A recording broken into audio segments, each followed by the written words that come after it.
incentivar o poder da escuta ativa. Dado que a escuta ativa é um dos elementos mais importantes da eficácia comunicacional, vamos dedicar-lhe alguma atenção. A literatura indica que a escuta ativa dos líderes é fundamental na gestão e motivação com a equipa, em processos de negociação e em situações de crise. Daí que a necessidade de os líderes trabalharem e treinarem esta importante competência. Pergunto: escutar e ouvir têm o mesmo significado?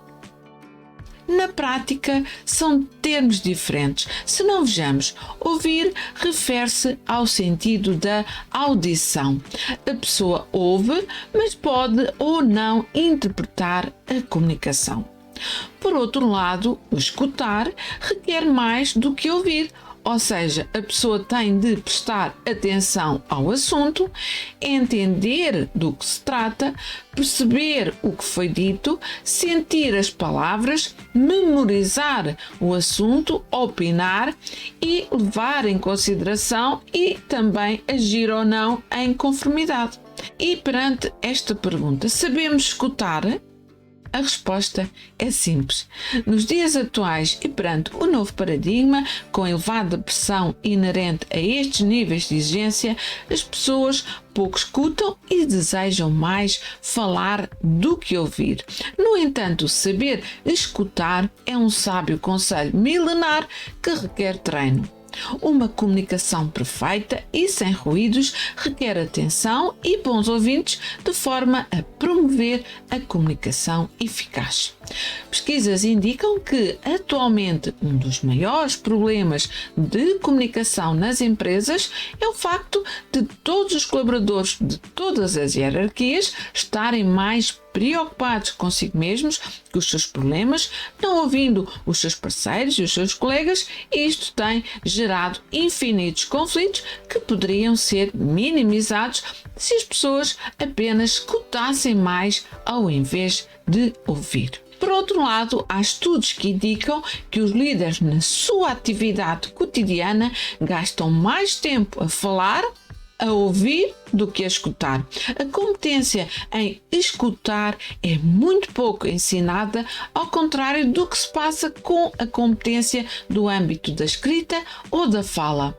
E daí, ao não se escutar de forma competente, traduz-se em comportamentos ineficazes por parte dos líderes, essencialmente quando desprezam o essencial da mensagem recebida dos colaboradores, quando não retêm a atenção nos problemas importantes e, desse modo, produzem decisões ineficientes, quando geram tensão e desconfiança nos colaboradores, quando também reduzem a sua credibilidade no seu papel de líder, quando prejudicam o empenho e motivação dos seus colaboradores e, um último impacto, não captam os sinais e os seus comportamentos comunicacionais acabam por ser maioritariamente ineficazes.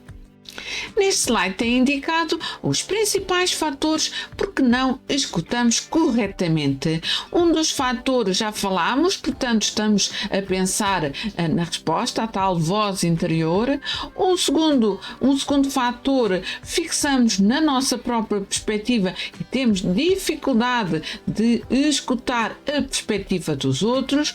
Um terceiro fator, usamos filtros seletivos que distorcem a realidade do que é dito. Irei mostrar um pouco mais à frente o que são estes filtros seletivos.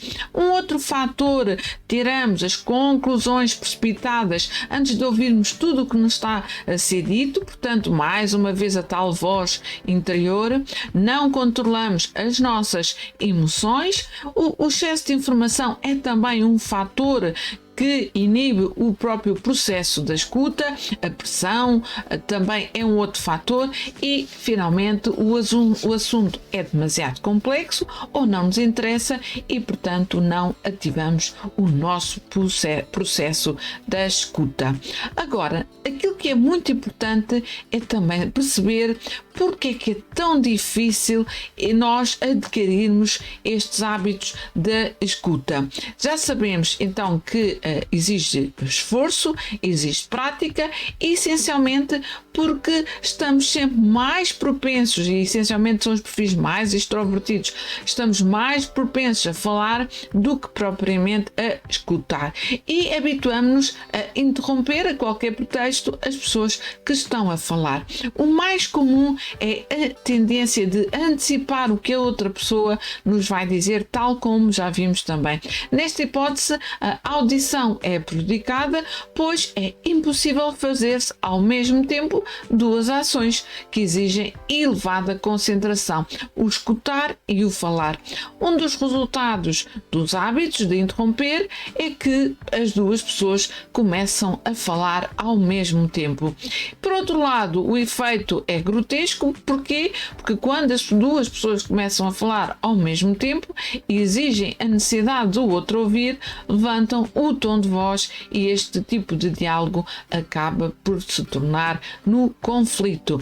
Muitas vezes, e de acordo com os estudos, este é o nível de comunicação mais baixa do ser humano e está ao nível dos primatas, o que é difícil de dizer e de escutar, mas é a verdade. Relativamente a um dos primeiros mandamentos do próprio processo da escuta é pare de falar. O filósofo Zenão dizia e escreveu exatamente isso. Deus deu-nos 2 olhos, 2 ouvidos e uma boca. Espelha a importância que se deve dar mais a escutar e a ver ao invés de falar. Não importa o que eu digo, importa sim aquilo que o meu interlocutor entende. Daí a necessidade de estarmos a trabalhar e a desenvolver esta competência da escuta ativa. Em jeito de resumo, vou apresentar 8 boas práticas, ou os 8 princípios, e o primeiro passa por escutar com interesse o seu interlocutor. O segundo, não faça juízos de valor. O terceiro, não interrompa, procure escutar do princípio ao fim a mensagem. Caso sinta que a própria mensagem é excessivamente complexa, peça autorização para tirar notas e apontamentos. O quinto princípio, a quinta boa prática de sinais não verbais de escuta, atenta através dos sinais da cabeça, através do portanto todos estes sinais são não verbais, são sinais não verbais que facilitam por parte do emissor que o receptor está também a fazer o seu processo de escuta. A sexta boa prática, mantenha o contacto visual.